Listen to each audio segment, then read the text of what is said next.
It's amazing how the consequences of a single telephone call can be life-changing.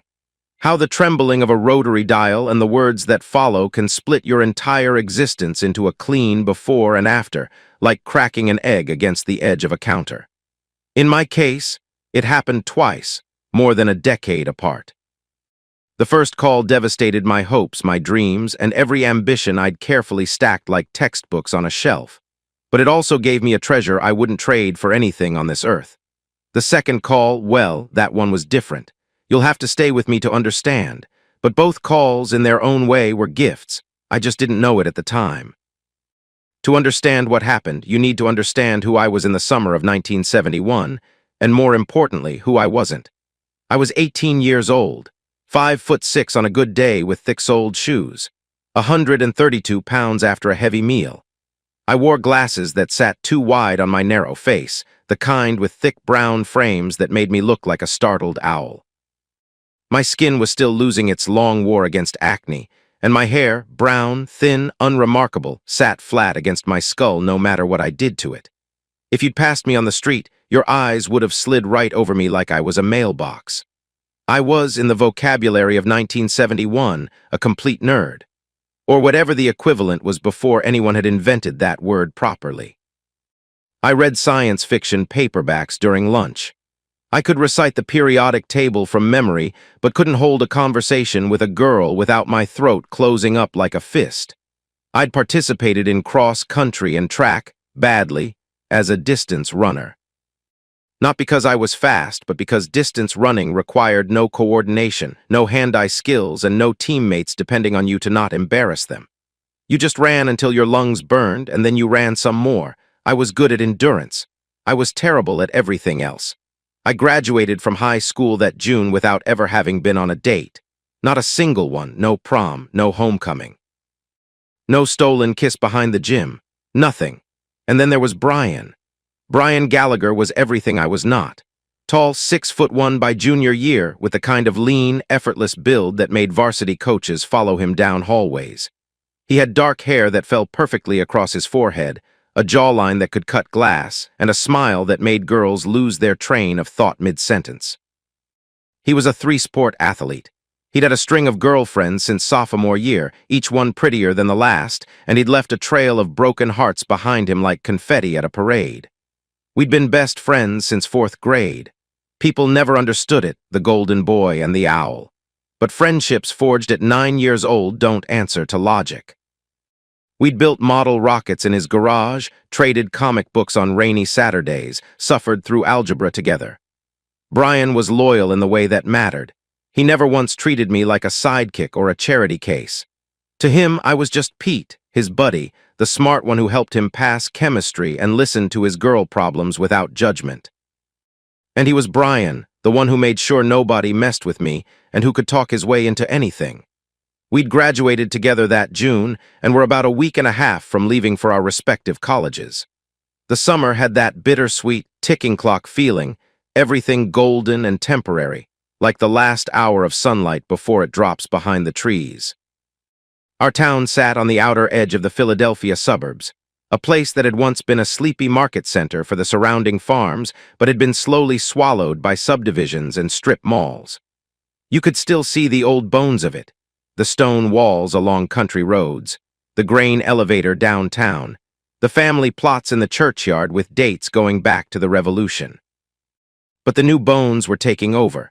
Split-level houses, shopping plazas, the drive-in theater out on Route 30. Vietnam was on the TV every night, but out here in the suburbs, the war felt like something happening on another planet. The counterculture had come and mostly gone, leaving behind little more than longer hair on some of the older kids, and a general sense that the adults were anxious about something they couldn't quite name. My family was solidly ordinary. My father worked for a manufacturing company. My mother kept the books for a small business and kept the house with the kind of fierce efficiency that left no crumb unaccounted for and no bed unmade. I had 2 younger brothers, both still in high school, both more socially functional than I was, which wasn't saying much. And there was my grandmother, my mother's mother, who lived with us in the back bedroom. She'd been there since before I was born. My grandfather had died before my parents even met. She was slowing down now, a series of small strokes chipping away at her, but she was still sharp enough to beat me at cards and wise enough to keep her opinions about my social life to herself. That was the world. That was me. And then Brian called. It was a Wednesday afternoon in August. The phone rang and I picked it up, expecting nothing in particular. "Pete, I need you." Those 3 words from Brian usually meant he wanted help moving furniture or needed me to cover for him about something. This time it was neither. "Grandmom's got 2 of her great nieces visiting from Ireland," he said. "They've been working the Jersey Shore for the summer and they're heading home soon. She wants us to take them out dinner and a movie, show them a good time, give them a night with people their own age. She's paying for everything." I processed this. "Us? There's 2 of them, Pete. I need a wingman. You need a body to fill a seat. I need my best friend to help me entertain 2 nice girls from the old country." Grandmom asked specifically. "Come on, Italian place downtown. A movie after. It's one evening." Brian's maternal grandparents, grandmom and grandpop, as even I called them though they were no relation to me, had emigrated from Ireland after the First World War and settled in our town. They'd stayed connected to their family back home, visiting once or twice over the decades. These great-nieces had apparently come to America for a summer work program on the Jersey Shore and were spending their final week visiting the American branch of the family. You don't tell your best friend no in these circumstances. You just don't. So I asked where and what time. Brian picked me up in his car, a 1967 Chevelle, midnight blue, his pride and joy, and we drove to Grandmom's house. The girls were waiting on the porch. They were introduced to us as Maeve and Bridget. Maeve was the older one, 22. She was reasonably attractive, dark hair, a quick smile, the kind of girl you'd notice at a party without necessarily remembering the next day. A 7 on a good day, maybe. And then there was Bridget. Bridget was 21. She was at least an inch taller than I was, even in the flat sandals she was wearing. She was, and I'm going to be honest here because this story demands honesty, a big girl. Not fat exactly, but built in a way that was almost triangular. Narrow shoulders, a small chest, a soft belly that pressed against her blouse, heavy, wide hips, thick thighs. If you'd been casting a movie, you wouldn't have put her in the romantic lead. But then you saw her hair, a cascade of red so vivid it looked like it had been lit from inside, and her eyes, green as sea glass, sharp and alive and full of something I couldn't name. When she smiled at me on that porch, it was the kind of smile that actually reached her eyes. Not polite, not forced. Real. She was a 4 at best by the cruel mathematics of 18-year-old boys. But those eyes, that hair, something about the way she stood, feet planted, unapologetic about the space she occupied. Needless to say, Brian got Maeve. I got Bridget. This surprised absolutely no one. She and I climbed into the back seat of Brian's Chevelle. Maeve joined Brian up front. The leather was warm from sitting in the sun and stuck to the backs of my legs below my shorts.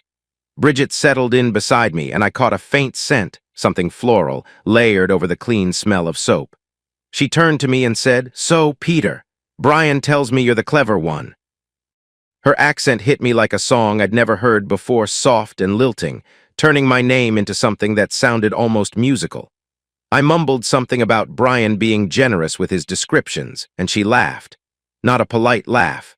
A real one, warm and sudden, that crinkled the corners of those green eyes. We headed to the Italian restaurant downtown, the only thing remotely close to fine dining our little town offered. Red checkered tablecloths, candles in wine bottles, a jukebox in the corner playing Dean Martin.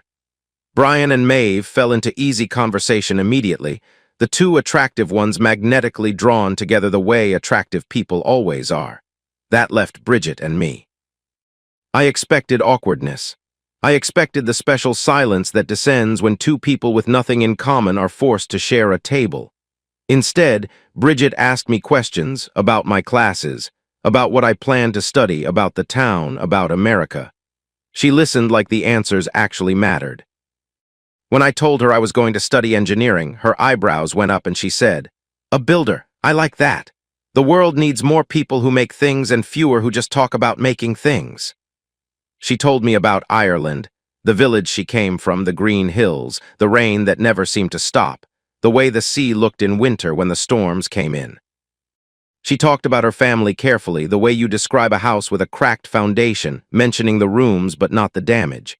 Her father was strict, she said. Her mother was kind. She had brothers and sisters. She left it at that, and I didn't push. By the time the pasta was cleared, I had forgotten she was a 4. I had forgotten the rating system entirely. I was just talking to a person, a warm, funny, curious person, and my throat hadn't closed up once. Our local movie theater was showing a Disney animated feature, which got a unanimous thumbs down. But the drive-in out on Route 30 had just started showing Summer of 42, which interested the girls. So we decided to head there after dinner. At Maeve's request, we stopped at the beer outlet. She went in, she was 22, and looked it, and came out with 2 six-packs. Neither Brian nor I had much experience with alcohol. I had none, really. My parents were teetotalers. Brian's family had a history of alcoholism on his grandfather's side, and his parents had strongly discouraged him from starting down that path. But we were 18, it was August, and 2 Irish girls were handing us cold beers with conspiratorial smiles. We took them. We got to the drive-in just as the sky was darkening from blue to purple. The lot was surprisingly crowded for a weekday. Brian parked out on the edge, away from the other cars, and we went off to buy popcorn for the girls. When we got settled, the screen flickered to life.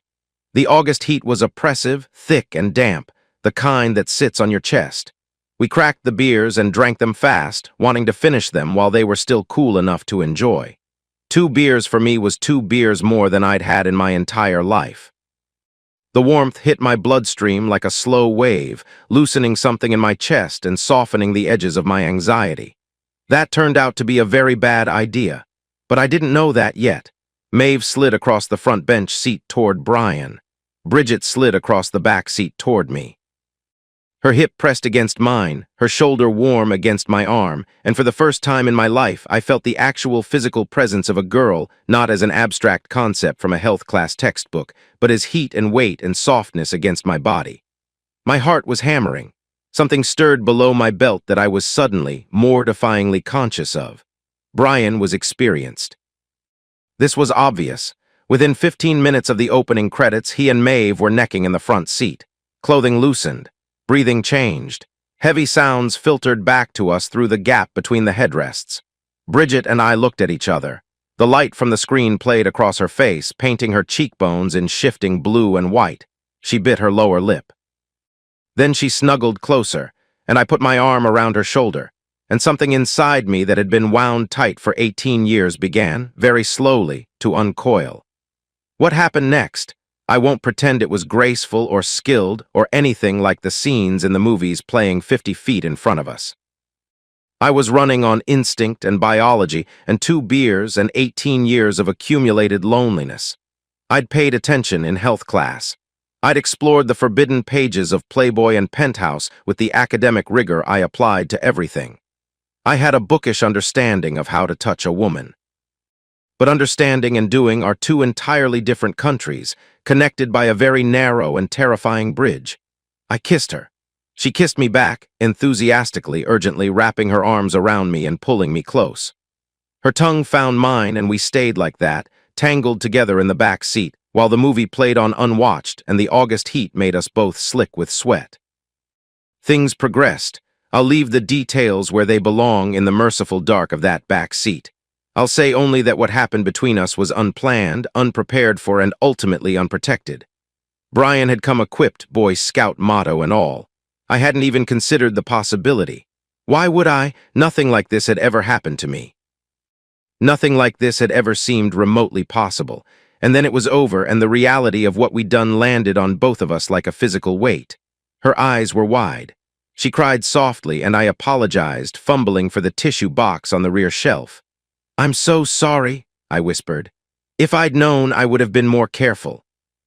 "You deserve to have your first time with someone you truly cared for, not some guy you just met." She looked at me with those green eyes, wet now, shining in the screen's flickering light, and something shifted in her expression. The tears slowed. "I couldn't have asked for a better first experience," she said quietly. "You were gentle and kind. I hope every man who comes after you treats me half as well." We got ourselves back in order, slid apart.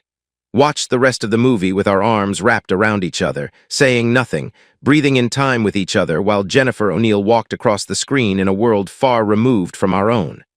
When we pulled up to Grandmom's house, I slid out and helped Bridget from the car.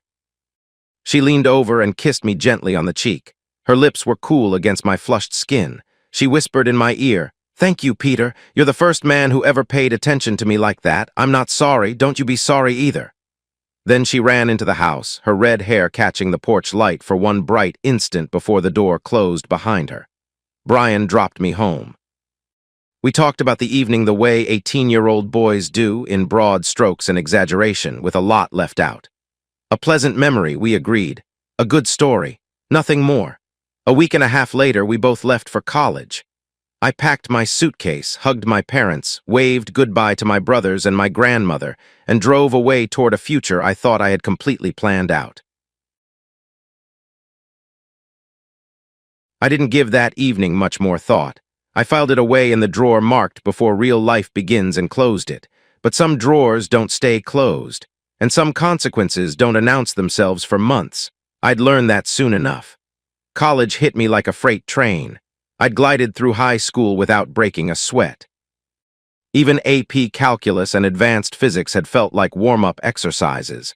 But the engineering program at Penn State was a different animal entirely. Relentless, unforgiving, designed to separate the serious from the tourists within the first 8 weeks. I spent my weekdays buried in problem sets that made high school look like finger painting, and my weekends buried even deeper. My social life didn't improve either. My roommate was a 6'2" fraternity pledge named Greg who treated our dorm room like a revolving door motel. Every Friday and Saturday night, some new girl would appear, and I'd find myself exiled to the common room lounge, trying to sleep on a vinyl couch that smelled like stale beer and regret, while the bedsprings sang their terrible song through the cinder block wall. After 6 weeks of this, I finally snapped and told him the arrangement had to change. We worked out a deal. He'd either take his entertainment elsewhere or have his guest gone by midnight. We both agreed to swap roommates next semester. We were not, as they say, compatible. Despite the chaos, I pulled decent grades, better than expected actually. By mid-December, I was home for Christmas break, feeling cautiously optimistic about my future for the first time since graduation. That optimism lasted exactly 12 days. It was a Tuesday afternoon, a week into January. My parents were at work, my brothers were at school, my grandmother was napping in her room. I was upstairs packing for the drive back to campus when the doorbell rang. I came down the stairs, opened the front door, and the entire trajectory of my life changed. Bridget stood on the porch, same red hair. Same green eyes, but something was different, a heaviness around her face, a tension in the way she held herself. A small suitcase sat beside her feet. Behind her, a taxi was backing out of the driveway. My mother had successfully drilled manners into me, even if her lessons on morality hadn't quite taken hold in certain departments. I invited her in, carried the suitcase to the living room, offered her a seat.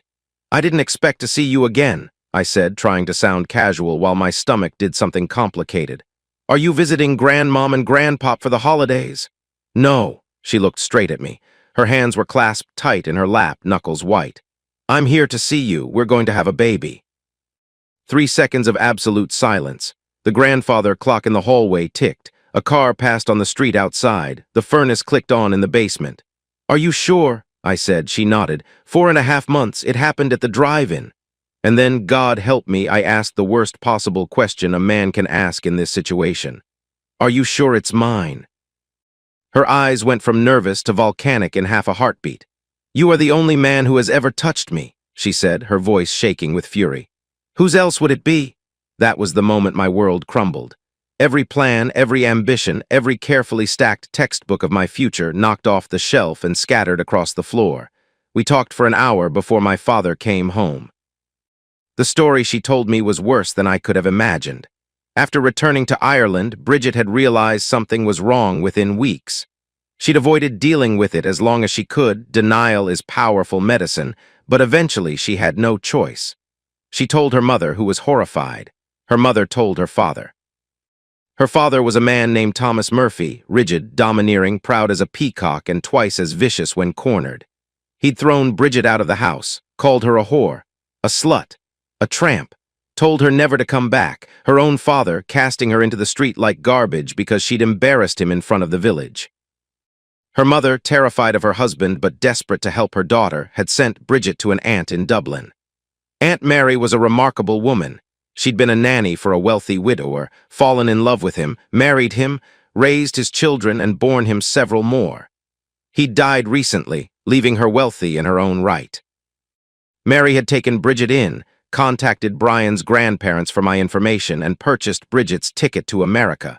So here she was, pregnant, disowned, alone in a foreign country, sitting in my parents' living room with one suitcase and nowhere else to go. My father found us there when he walked through the door. His expression shifted from confusion to surprise to careful blankness as I introduced Bridget and her Irish accent registered. I didn't make him wait. "Dad, Bridget is pregnant. It's mine. It happened last summer at the drive-in." I watched his jaw tighten. "Her family threw her out. Her aunt sent her here to find me." I took a breath. "I want to marry her," Bridget gasped. We hadn't discussed this, not even close. My father sat very still for a long moment. Then he said quietly, "Pretty damn stupid of you, son." Another pause. "What exactly are you planning to support a wife and baby with? You've got no degree, no skills, and no money." He was right about all of it, but he didn't say no. My mother's reaction when she arrived home was considerably less measured. She was appalled. She told me I'd ruined my life, embarrassed the family, and was a monumental disappointment.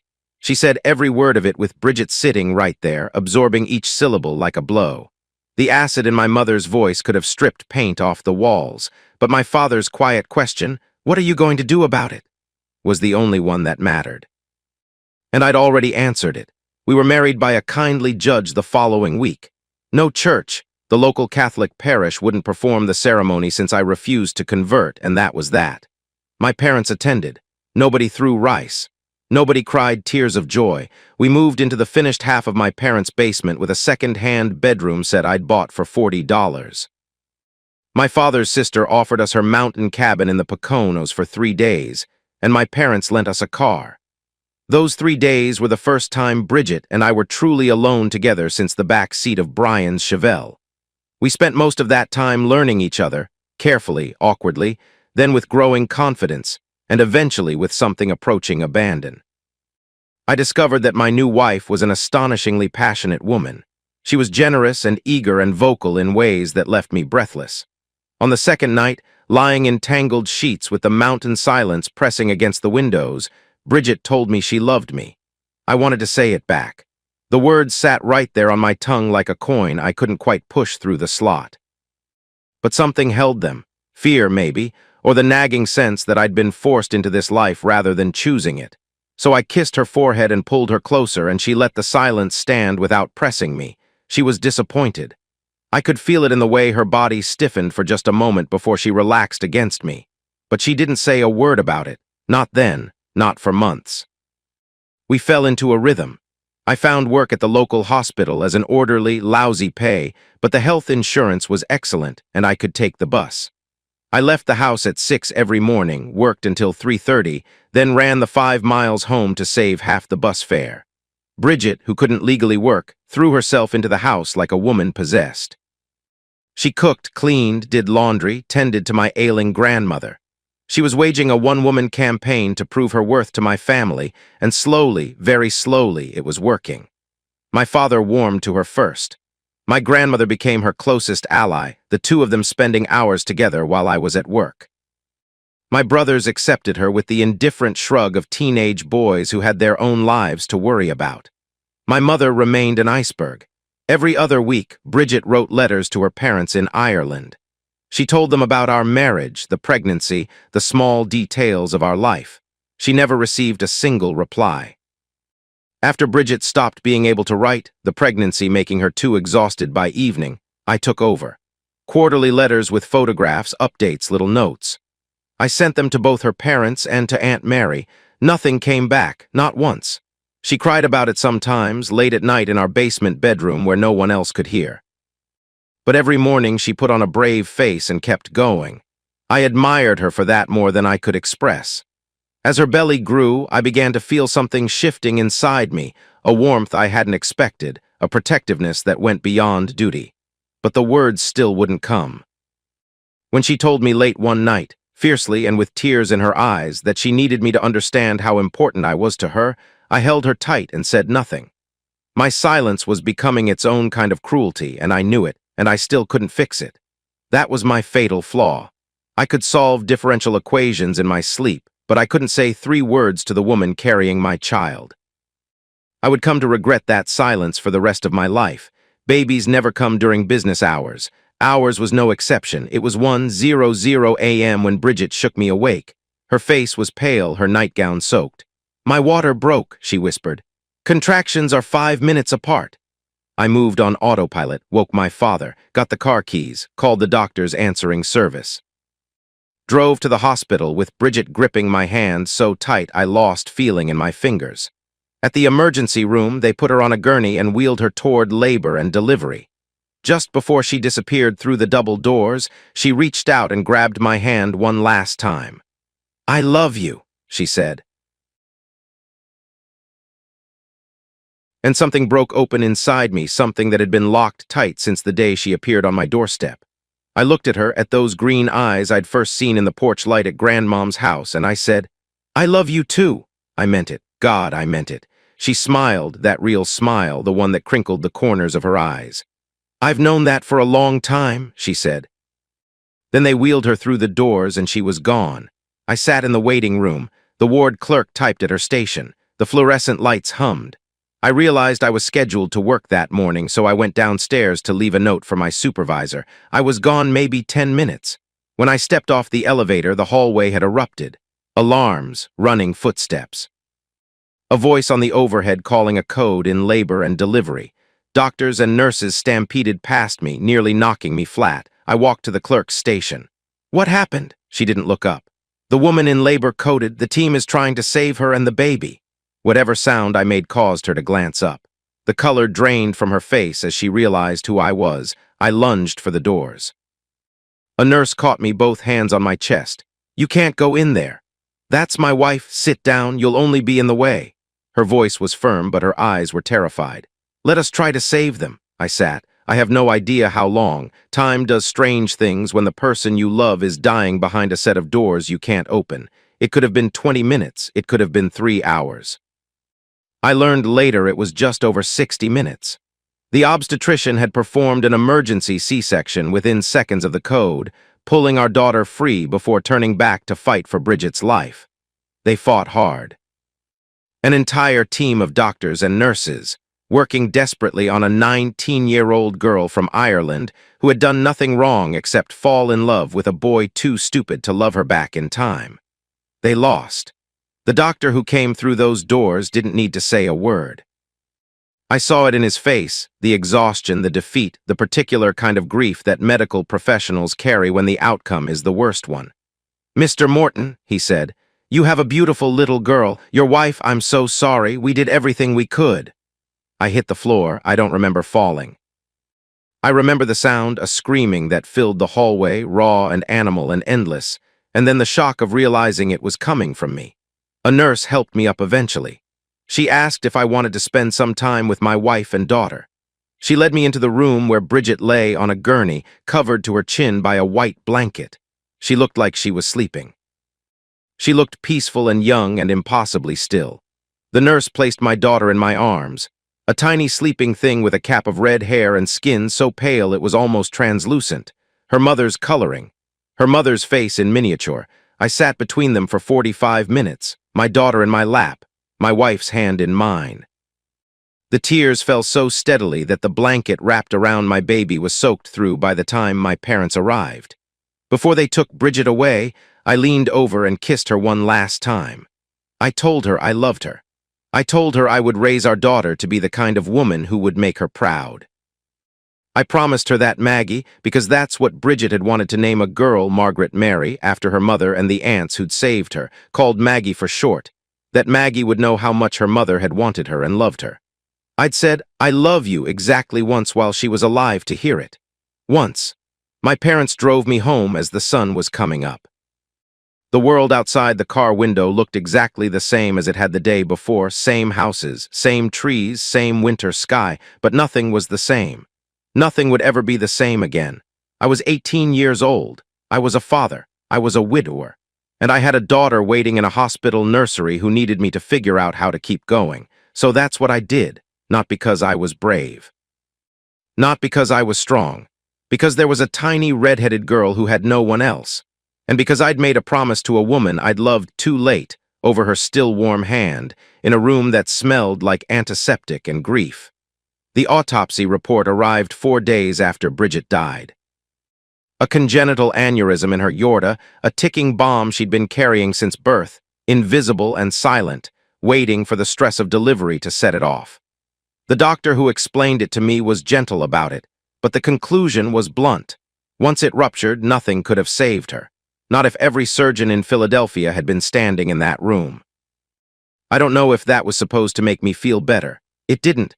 There was one task I had to complete before the funeral, and I'd been dreading it since the moment the doctor told me she was gone.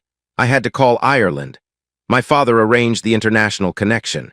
He stood close enough to hear in case I fell apart. The phone rang 3 times before a man's voice answered. Hello. Good evening, is this the Murphy residence? It is. Is this Mr. Murphy? It is. A pause, then irritation. Who is this and what do you want? Mr. Murphy, this is Peter Morton. I'm your daughter Bridget's husband.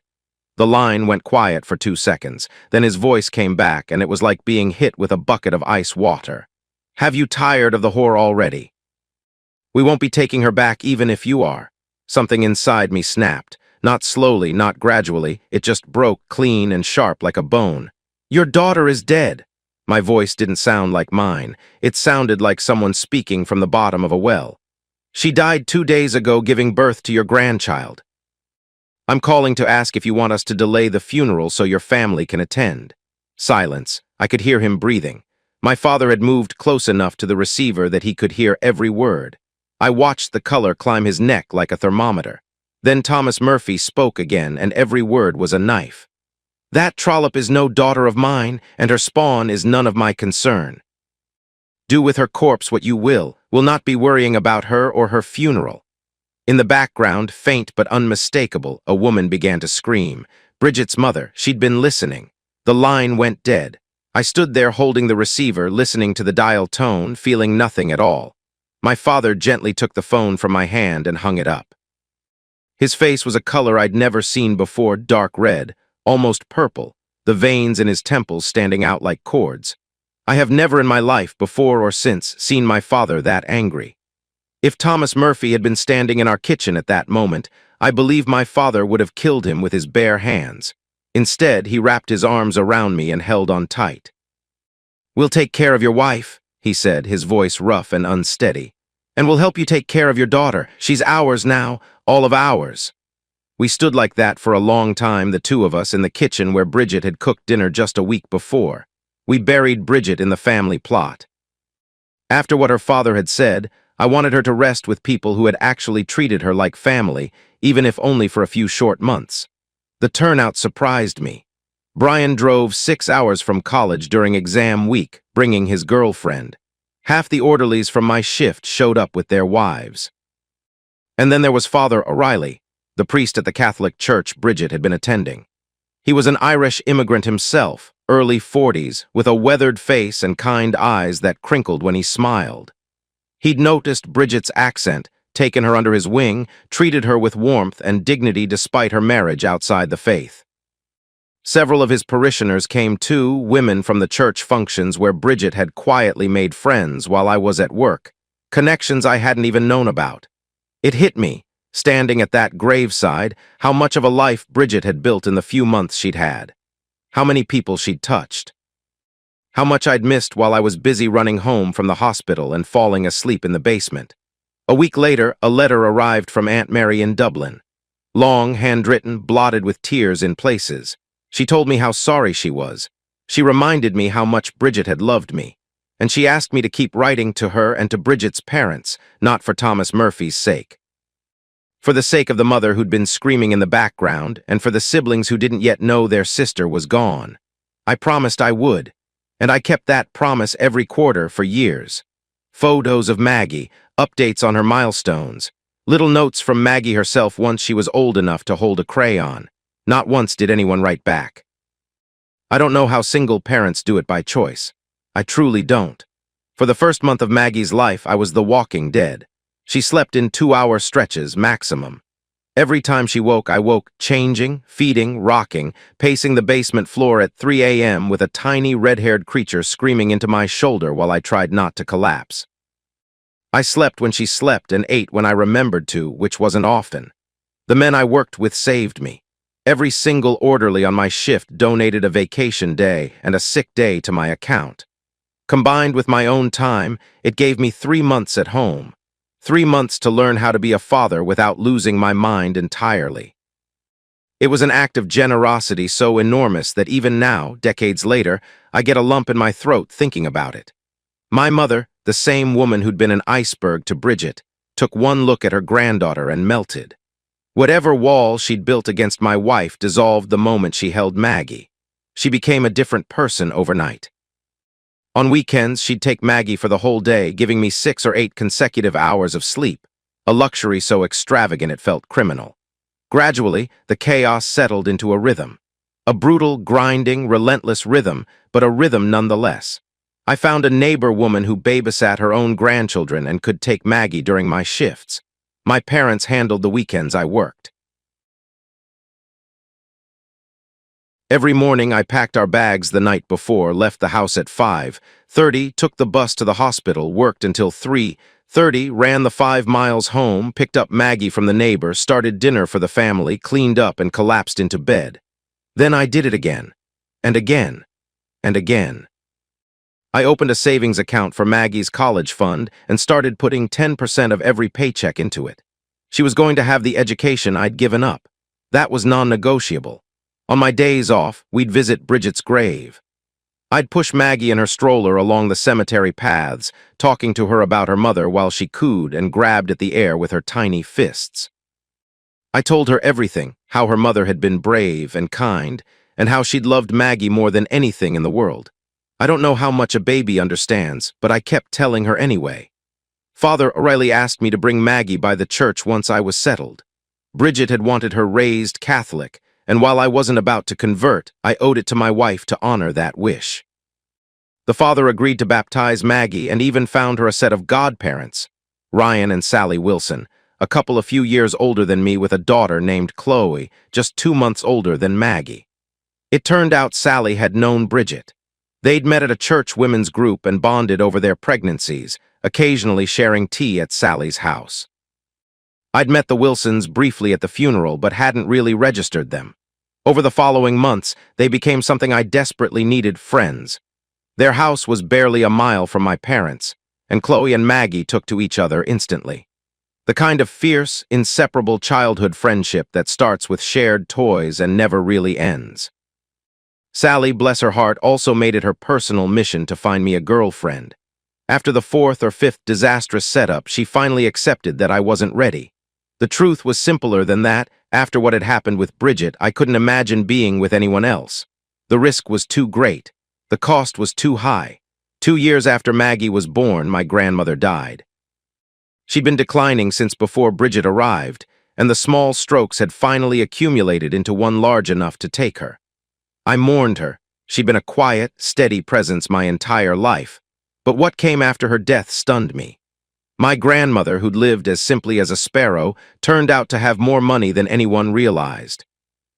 Her will split the assets between my mother, my brothers, and me. It wasn't a fortune, but it was more than I'd ever had. The attorney handling the estate asked me to stay behind after the reading.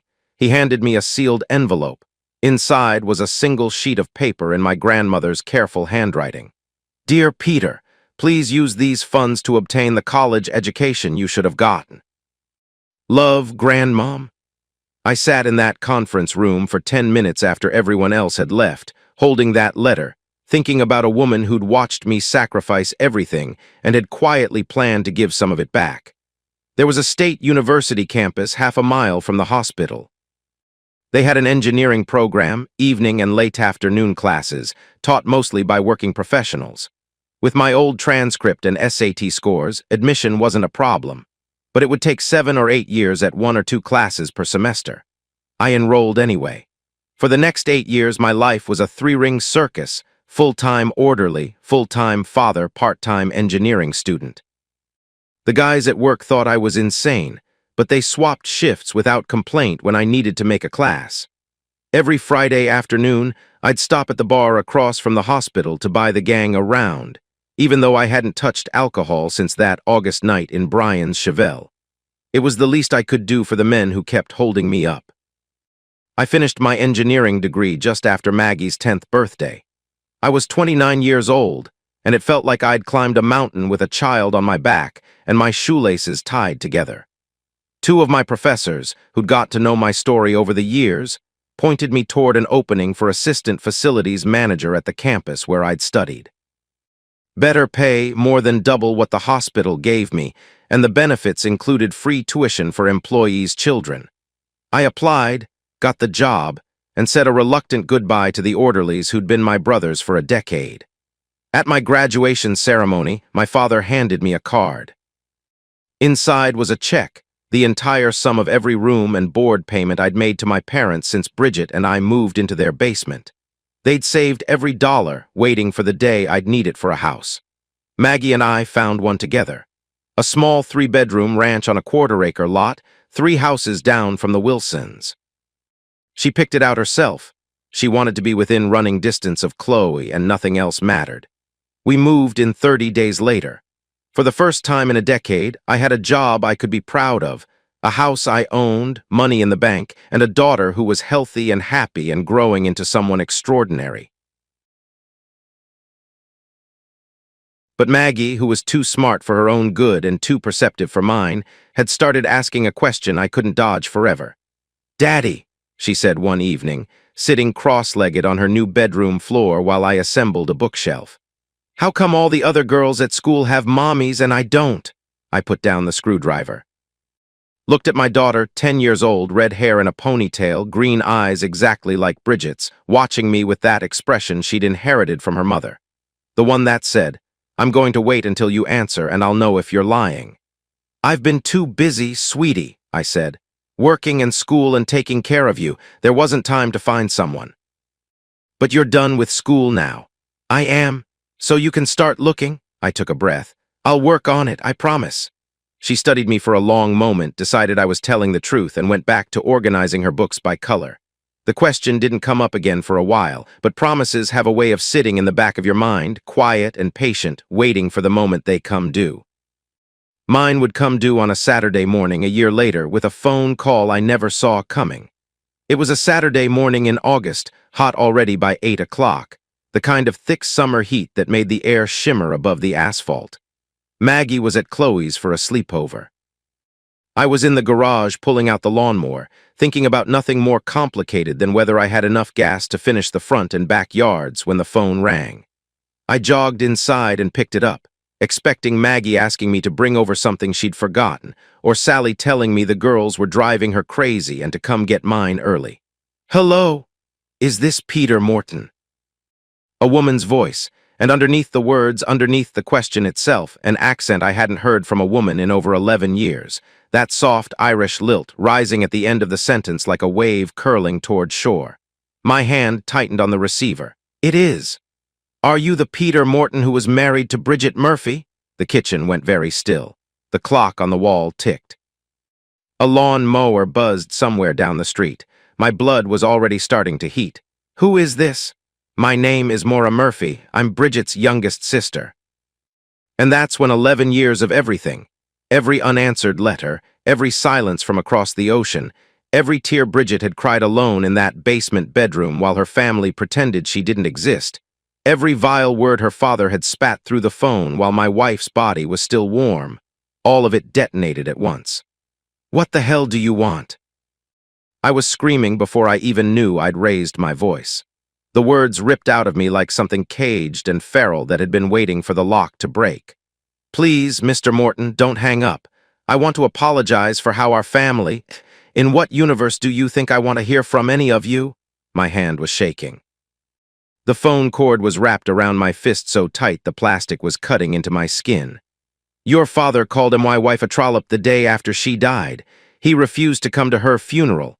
None of you ever wrote back. Not one of you, not once in 11 years. What gives you the right to call this house? There was a pause. I could hear her breathing quick, unsteady, like someone trying very hard not to cry. When she spoke again, her voice was shaking, but she didn't back down. We didn't know about the letters, any of them. My father hid them from us, all of them. We found them after he died last month. That stopped me. Not completely, the rage was still there, hot and raw in my chest, but enough to crack the door open an inch. What do you mean he hid them? After he passed, we were clearing out his things. There was a box in his shed, locked. We broke it open and found, Mr. Morton, there were dozens of letters, from Bridget, from you, photos of your daughter, little notes she'd written. The envelopes were worn from being opened and closed. The photos had fingerprints on them like he'd held them over and over. Her voice broke. He read every single one, he just never let any of us see them. I leaned against the kitchen counter. The lawnmower sat abandoned in the garage. The August heat poured through the screen door. I closed my eyes and saw Thomas Murphy, a man so proud and so broken that he'd rather read his granddaughter's crayon drawings in secret, alone in a garden shed, than admit he'd been wrong. I hated him. And in that moment, standing in my kitchen with the phone pressed to my ear, I also pitied him, just barely, just for a second. Where are you? I asked. My voice was lower now. Controlled, barely. I'm at your train station. I was supposed to stay with your friend Brian's parents, Dick and Joyce. They'd agreed to help arrange a meeting with you, but I've been calling them since yesterday and I can't reach them. I knew exactly where Dick and Joyce were. Brian's wife had gone into labor a month early, and they'd driven to Pittsburgh to help out. They hadn't mentioned any of this to me. I'll give you 30 minutes, I said. There's a diner 2 blocks from the station. Anyone can point you to it. I'll be there in 15 minutes. Do not expect warmth from me, and my daughter stays where she is until I decide otherwise. I hung up before she could respond, grabbed my car keys. Drove to the diner with my jaw clenched so tight my teeth ached. She was sitting at a table near the back when I walked in. 2 large suitcases were wedged beside her chair, and that detail hit me with a pang of guilt I hadn't anticipated. In my anger, I'd completely forgotten that she was stranded. No ride, no host. No one she knew in this country except a man who just screamed at her through a telephone. I looked at her and felt the ground shift slightly beneath me.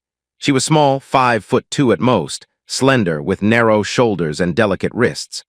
Her hair was the same vivid red as Bridget's, but straighter, falling past her shoulders. Her eyes were the same startling green. But the build was completely different.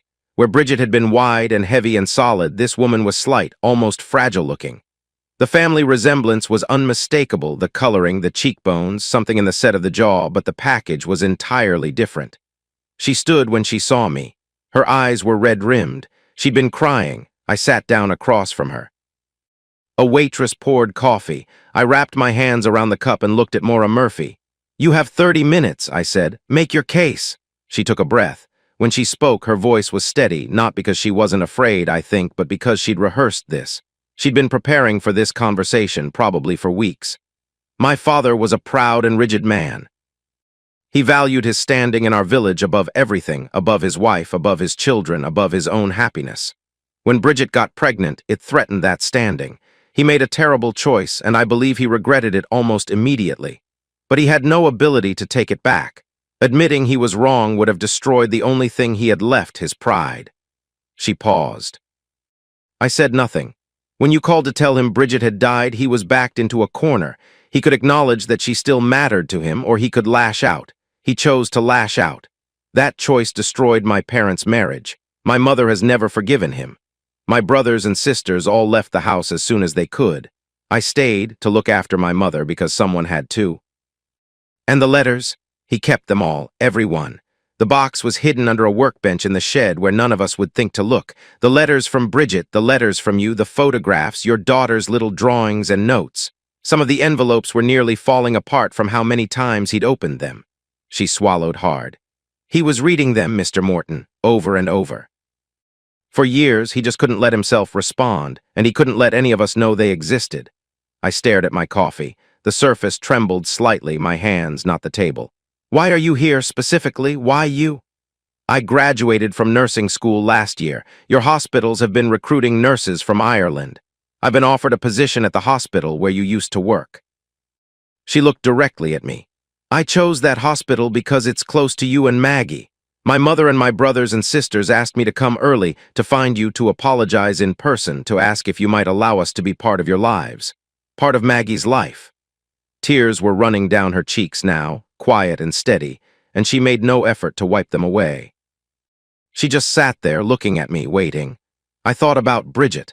I thought about what she would want me to do, she who had written to her parents every other week even after they'd thrown her out like garbage. She who had asked me to keep writing even after they'd never responded. She who had loved her family despite everything they'd done to her. And I thought about her father, the man I'd despised for over a decade, sitting alone in a cold shed, reading his granddaughter's crayon letters by the light of a bare bulb, too proud and too broken to ever let anyone know. I sat there for a long time. Maura waited without pushing.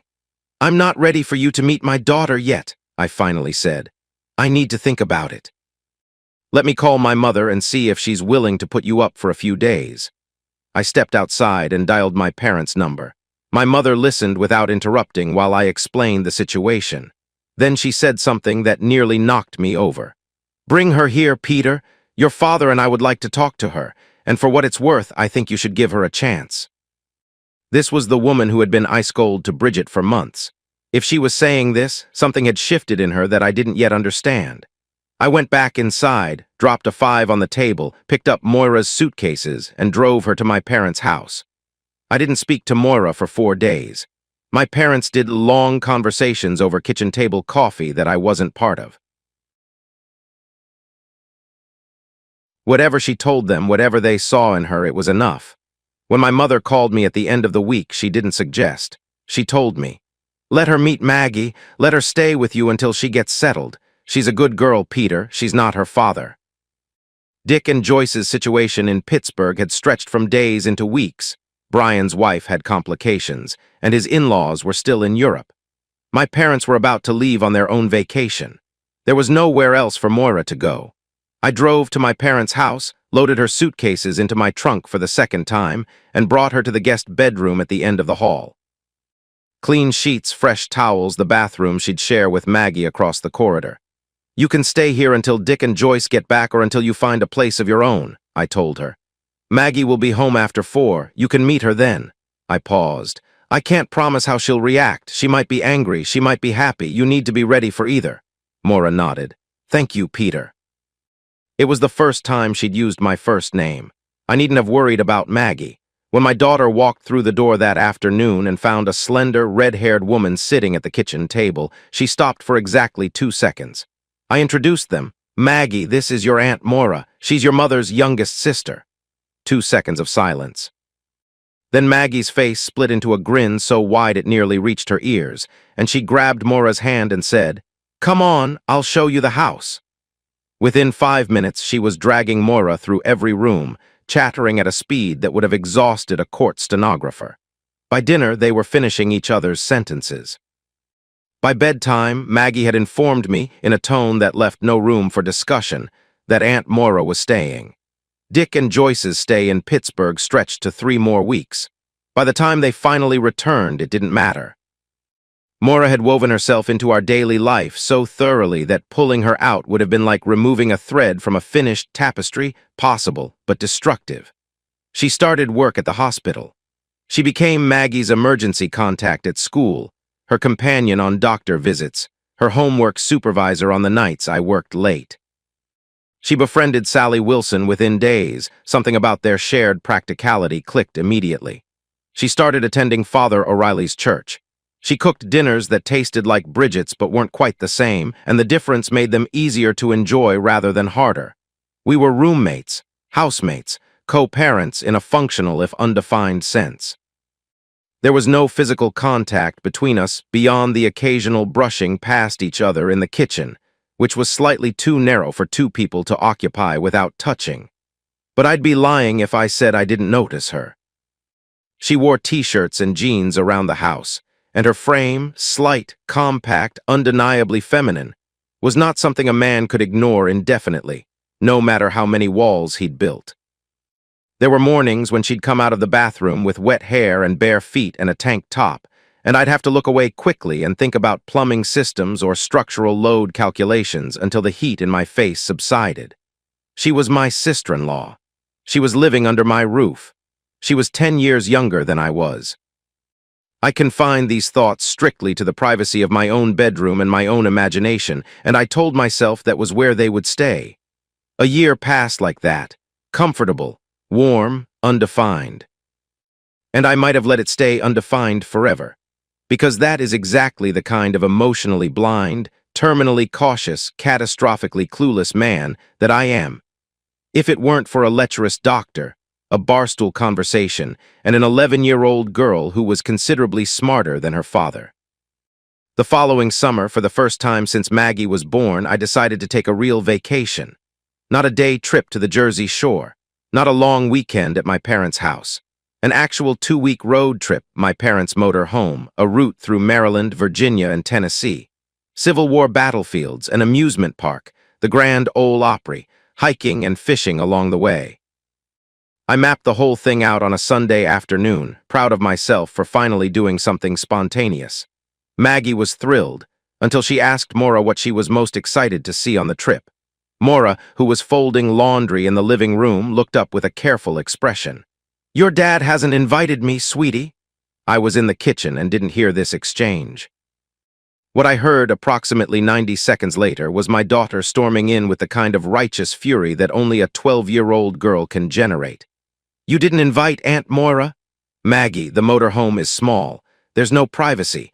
I thought she might like some time. She is part of this family." Maggie's eyes, green, blazing, so much like her mother's that it physically hurt, were locked on mine.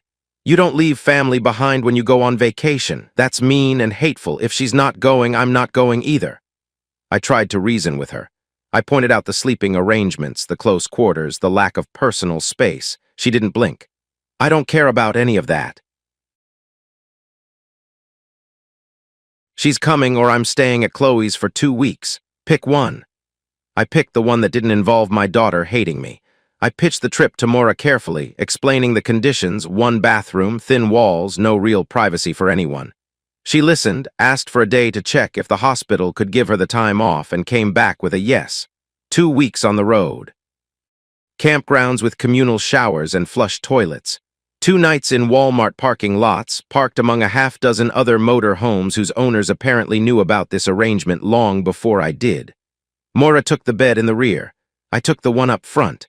Maggie slept in the loft above the cab, claiming it was like sleeping in a treehouse. We hiked. We fished badly, all 3 of us, laughing as we failed to catch anything. We toured Gettysburg in the rain, Maggie reading every plaque out loud while Maura held an umbrella over her. We ate terrible diner food in small Virginia towns and excellent barbecue in Tennessee.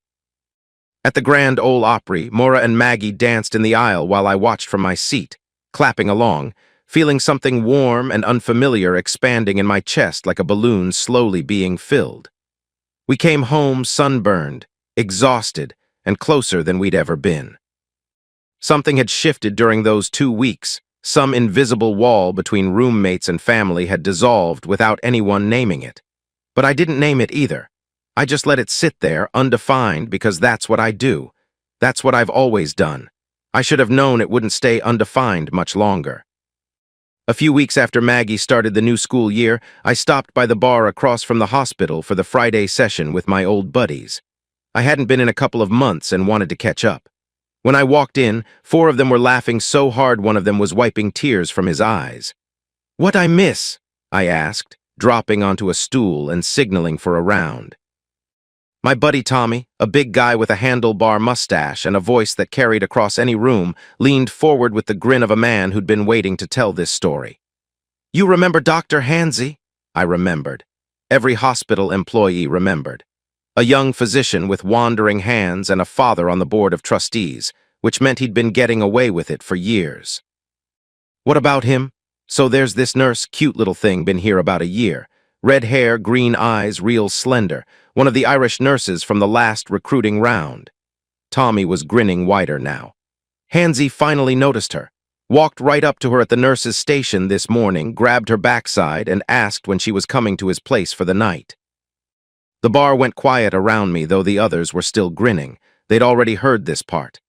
She turned around and slapped him so hard you could hear it on the other side of the ward, Tommy continued. Then she said, and I'm quoting here, "If you ever touch me again, I'll have my boyfriend rip off your bits and feed them to you. Now get away from me." The entire nursing staff started clapping. I thought old Hansy was going to pass out. The table erupted in laughter again. Tommy slapped the bar. "That Nurse Mora is something else, I tell you." The laughter continued around me. I didn't hear any of it. That Nurse Mora, red hair, green eyes, slender, Irish, my Mora in my house, raising my daughter, dancing at the Grand Ole Opry. Folding laundry in my living room. My Mora had a boyfriend. The bar noise faded to a distant hum. I stared at my glass of water and felt something collapse inside my chest, a slow, sickening cave-in, like a building being demolished from the inside. She had a boyfriend. When she was with us nearly every minute she wasn't at work. How had I missed this? Who was he? And then, like a punch to the stomach that you see coming but can't dodge, the realization. This is me doing it again. This is me recognizing what I feel exactly when it's too late. Just like her sister, just like Bridget. I bought the guys their round, made some excuse about needing to get home, and drove back in silence, my hands tight on the wheel. I didn't say anything that evening. Mora was reading on the couch. Maggie was doing homework at the kitchen table. Everything looked exactly the same as it had that morning, but nothing felt the same. After dinner, Mora went to take a shower. Maggie didn't move from the table. She sat there watching me clear the dishes with those green eyes that missed absolutely nothing. "Daddy?" "Yeah, sweetie." "When are you going to keep your promise?" I stopped with a plate in each hand. "What promise?" "You promised me you'd find me a new mommy after you finished school. You graduated over 2 years ago. You haven't been on a single date." I set the plates in the sink, turned around, tried to sound casual.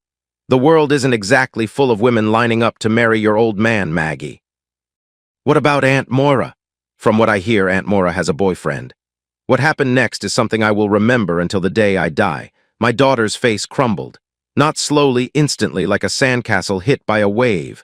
Her eyes went wide, then filled with tears, and then she was screaming. Not tantrum screaming, grief screaming. The sound of a child who has just been told the person she loves most is going to leave. "I don't want Aunt Moira to leave. I want her to be my mommy. You have to tell her she can't leave. She's part of our family." Mora came running down the hallway in sweatpants and a damp t-shirt, hair still wet. "What happened? What's wrong?"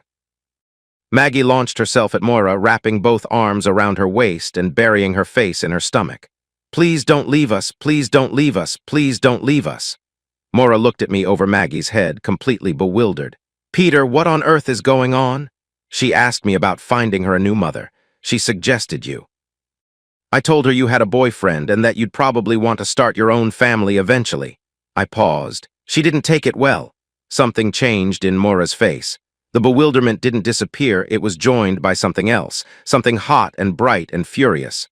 "Who told you I have a boyfriend?" I told her the Dr. Hansy story. Word for word, including the threat she'd made about what her boyfriend would do to him. As I spoke, Mora's face went from pale to pink to a deep, burning red that started at her collarbone and climbed all the way to her hairline. Then she exploded. "You are the most bloody, clueless man in the entire universe." Her voice wasn't loud. It was worse than loud. It was shaking with a year's worth of patience finally reaching its end. "How in the world did my sister ever fall in love with you? That boyfriend I was talking about at work is you, you absolute fool. It's been you since before I ever set foot in this country." Maggie had gone very still against Moira's stomach. "I fell in love with you reading your letters," Mora continued, tears now streaming freely. "Every letter you wrote to people who never answered, your kindness, your patience, your love for Maggie, I read every word and I thought, this is the kind of man who deserves to be loved. I came here to meet your daughter. I stayed because I love her and because I have fallen completely, hopelessly, stupidly in love with you. I have been waiting for over a year for you to notice. You never did, not once." She wiped her face with the back of her hand. "If you ever touch me again, I'll have my boyfriend rip off your bits," she repeated in a mocking version of her own voice. "I was talking about you, Peter." There is no one else. There has never been anyone else. She looked down at Maggie, who was now looking up at her with enormous, tear-streaked eyes. She kissed the top of my daughter's head.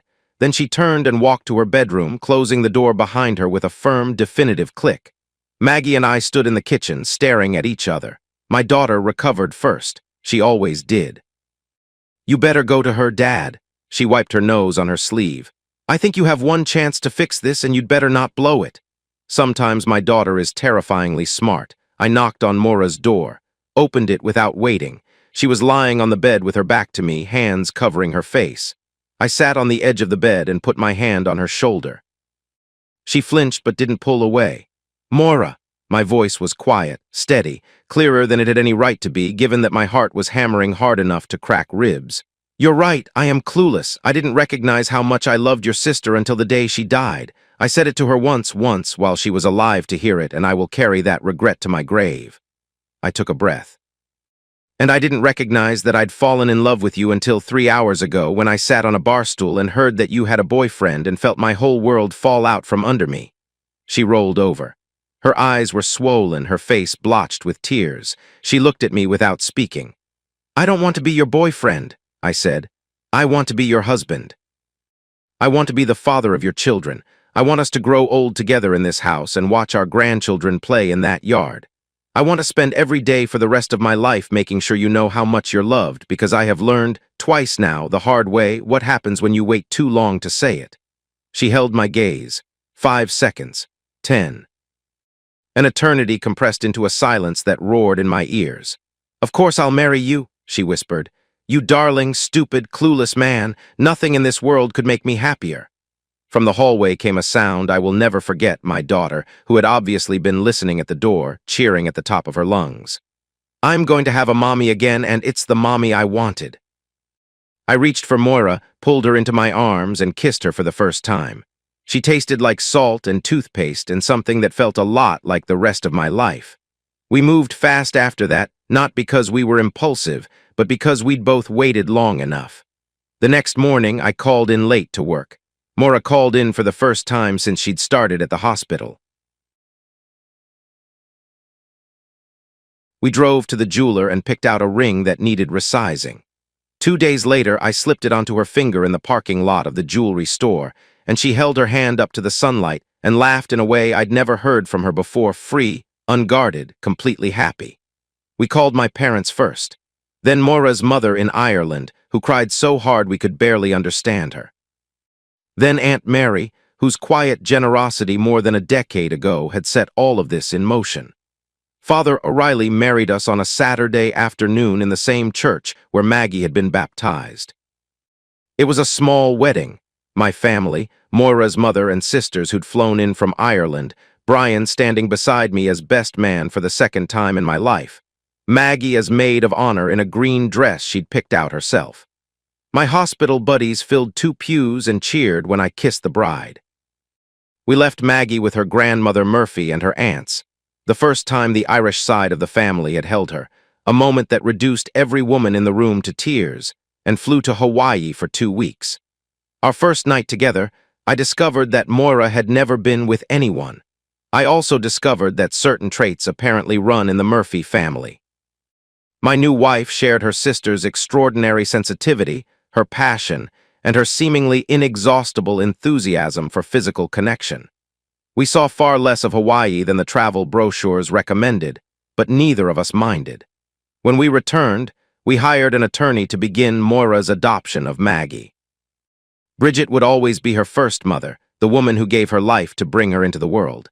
But Moira would be the mother who raised her, guided her through her teenage years, held her hand through heartbreaks and triumphs, and loved her as fiercely as if she'd carried her herself. Our first son arrived 10 months after the wedding. 2 more children followed, another boy and a girl. The Murphy women are apparently very fertile. After the third, Mora and I agreed our family was complete, and I took permanent measures to ensure it stayed that way. Our house, which had once been too quiet for just Maggie and me, was now too small and too loud and too chaotic and absolutely, perfectly full. I am standing at the doors of the sanctuary, and my daughter's hand is resting in the crook of my arm. She is 23 years old. Her wedding gown is simple and elegant. She insisted on that, over Moira's gentle lobbying for something more elaborate. Her red hair is pinned up with small white flowers woven through it. Her green eyes, her mother's eyes, both her mother's eyes, are bright with tears she's refusing to let fall until after the ceremony. "Are you ready for this, Daddy?" "I am, sweetie." The organ begins. 200 people rise from their pews and turn toward us. The sound fills the sanctuary like a wave, deep, resonant, the kind of music that vibrates in your chest. We begin to walk. The aisle is longer than I remember from rehearsal.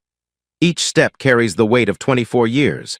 Every sleepless night, every letter sent into silence, every bus ride to the hospital, every evening class, every bedtime story, every scraped knee and science project and slammed door and whispered apology.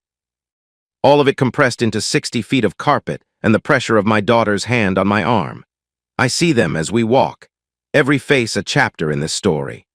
Moira is in the front row, still the beautiful, slender redhead she was the day I first saw her across a diner table with mascara running down her cheeks. Our 3 younger children sit beside her, 2 boys in suits that are already slightly rumpled, and our youngest daughter, 14, in a blue dress, trying not to cry and failing. Behind them, my parents. My father, silver-haired now but still straight-backed, still steady, still the quiet foundation everything else was built on. My mother beside him, dabbing her eyes with a handkerchief, the woman who took so long to warm and then burned so bright once she did. Behind them, Moira's mother, who flew in from Ireland with her other daughters and their families, filling an entire pew with red hair and green eyes and accents that turn every sentence into a song. My brothers and their families, Sally and Ryan Wilson. My old hospital buddies, older now, grayer, but still showing up when it matters. And at the altar, waiting, John, the boy Maggie met at 14, the only person she ever dated, the man who looked at my daughter the way I should have looked at Bridget from the very beginning. Beside him, his twin brother, his best man, who happens to be married to Chloe Wilson, Maggie's maid of honor. Those 4 had been inseparable since high school. Some patterns, it seems, repeat in better ways. Monsignor O'Reilly, Father O'Reilly, promoted by time and service, stands waiting in his vestments. His hair is white now, but those kind eyes still crinkle when he smiles. He baptized Maggie. He married Moira and me, and now he will marry my daughter to the love of her life. There is a rightness to that which needs no explanation. Aunt Mary is not here. She is too frail to travel now, 90-something and housebound in Dublin. But there is a videographer in the balcony, recording everything, and Moira's mother will carry that tape to her when she returns. Mary will see it. She will know that the chain of kindness she started, taking in a pregnant, disowned girl and buying her a plane ticket to America, led to this. To all of this. We reach the front of the church. I stop. Maggie turns to face me. I lift her veil. Underneath, she is smiling, that real smile, the one that crinkles the corners of her eyes, the one she inherited from a woman she never met but has known her entire life through photographs and stories and monthly visits to a quiet grave. I kiss her forehead. I place her hand in John's. He takes it gently, and I see his fingers tremble slightly, and I think, good. A man's hands should tremble when he's given something this precious. Monsignor O'Reilly begins the ceremony. The words are ancient and familiar and weighted with meaning. When he reaches the question I've been waiting for, his eyes find mine. Who gives this woman to be married? I look to Moira. She meets my gaze across the pews, steady, warm, her eyes full of tears and light, and gives me a slight nod. I speak in a firm voice, and I speak for 2 women. One who is sitting in the front row, alive and radiant and the great love of my life. And one who is not here, who has never been here, except in the red of Maggie's hair and the green of her eyes and the fierce, generous heart that beats inside her chest. Her mother's and I do.